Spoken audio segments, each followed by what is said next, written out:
அஸ்ஸலாமு அலைக்கும் வரஹ்மத்துல்லாஹி வபரகாத்துஹு. எங்களுக்கு எல்லாருக்கும் தெரியும், தௌலத் இலையில ஒரு புள்ளையோடு ஸ்கூல் புள்ளையோடு கடத்தப்பட்டது. அந்த சந்தர்ப்பத்துல இந்த புள்ள அதை காப்பாத்துறதுக்கு முயற்சி செஞ்சு மிச்சம் காயங்களோட இன்னைக்கு ஊட்டிக்கிறாரு. இப்படி ஆக்கள் சமுதாயத்துல புகழப்படணும். அதே மாதிரி இத மாதிரி சமுதாயத்துல இன்னும் ஆக்கள் உருவாகணும். அந்த அடிப்படையில நாங்க அக்குர்நலிங் வந்திரோம். இவருக்காக குரூப்ல நாங்க போட்டிருந்தோம்.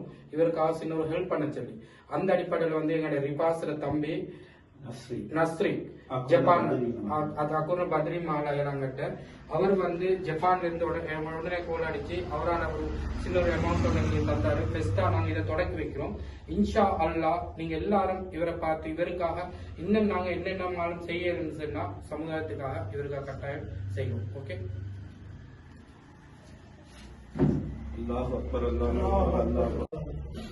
அடுத்தது முக்கியமான ஒரு விடயம் தான் எங்கட அக்குரன்னு மற்றது கண்டி எல்லாம் ஒரு ஒரு குடும்பமாய் தான் எல்லாரும்.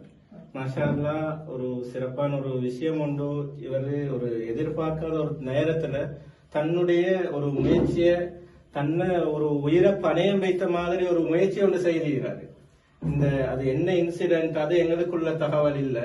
இந்த விடயம் நாங்க எதை வச்சு அவதானிச்சோம்னா, இது அக்குரணையோட தொடர்புள்ள ஒரு வாலிபர் எங்க சகோதரர் ஷஃபான் செல்லக்கூடிய வயரிங் செய்யக்கூடிய சகோதரரோட இந்த வாலிபர் 7 வருடமாக வேலை செஞ்சு கொண்டிருக்கிறாரு, சிறப்பாகவும் நம்பிக்கையாகவும்.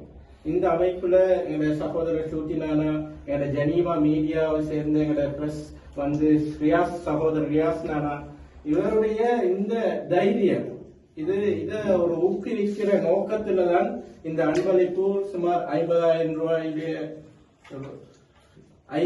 ரூபாயுடைய ஒரு அன்பளிப்பை சகோதரர் பத்ரியின் மஹல்லாவை சேர்ந்த அக்குரனை நஸ்ரி அவர்கள் ஜப்பானில் இருந்து உடனடியாக ஒரு வார்த்தை சொன்ன உடனே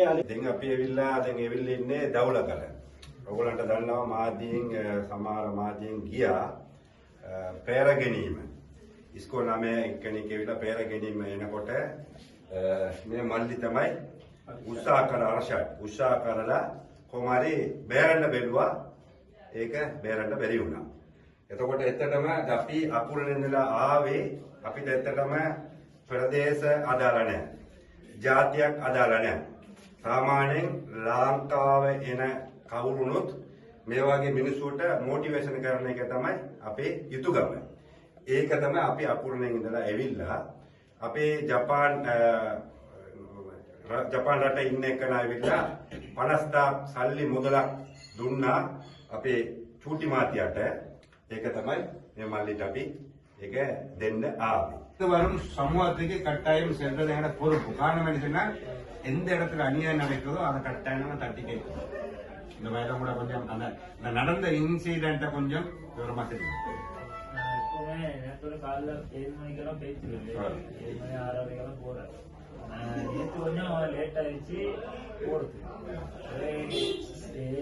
சிடி பஸ் வந்துச்சு. அதனால நான் இந்த வண்டியோட எப்பவும் அந்த தியா ஸ்கூல் வண்டிக்கிறாங்க, அதுக்குள்ளே போவாங்க.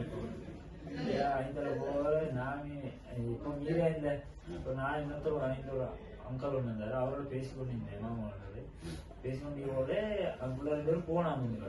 கூட நான் பேசிக்கொண்டியோட கொஞ்சம் முன்னே போய்த்த கூட கருப்பு வேணும்னு வடிவம் நிப்பாட்டிட்டு ஒருத்தன் இறங்கி புள்ளே போய் பாடி பிடிச்சான். பிடிச்சி பால் கொடுத்து இருந்து வைக்கிறத கூட கண்டோடனே ஓடி போயிட்டேன். எப்படி அவனை விசில் அடிச்சு வெளியே போட்டு பிள்ளைக்கு மேலதான் கொடிய